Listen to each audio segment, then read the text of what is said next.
Work असलेल्या ब्लाऊजची शिलाई कशी करायची त्याच्या व्हिडिओमध्ये आज आपण पाहणार आहोत. इथे बघा, जेव्हा आपण वर्क असतं ब्लाऊजला त्यावेळेस दोन्ही पार्टला सेम डिझाईन असते आणि सेम डिझाईन असल्याच्यानंतर आपण शिलाई केल्याच्या नंतर सुद्धा दोन्ही पार्टची जी डिझाईन आहे ती सेम दिसली पाहिजे. तर इथे बघा, सगळ्यात अगोदर मी प्रिन्सेस कटचा पार्ट जोडून घेतला. त्याच्यानंतर इथे आपल्याला चेक करून घ्यायचं आहे हुकाची आणि लोकाची पट्टी सेम आहेत का. त्याच्यानंतर आपल्याला उजव्या साईडला हुकाची पट्टी आणि डाव्या साईडला लुकाची पट्टी अशा प्रकारे ह्या दोन्ही पट्ट्या इथे जोडून घ्यायच्या आहेत.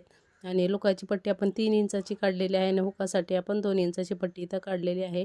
तर इथे बघा, परफेक्ट आपल्या ह्या दोन्ही पट्ट्या जोडून झालेल्या आहेत. त्याच्यानंतर चेक करायचं आपले दोन्ही पार्ट सेम आहेत का, डिझाईन पण सेम आहे का. नंतर आपल्याला खालच्या साईडला इथे कमरपट्टी लावून घ्यायची.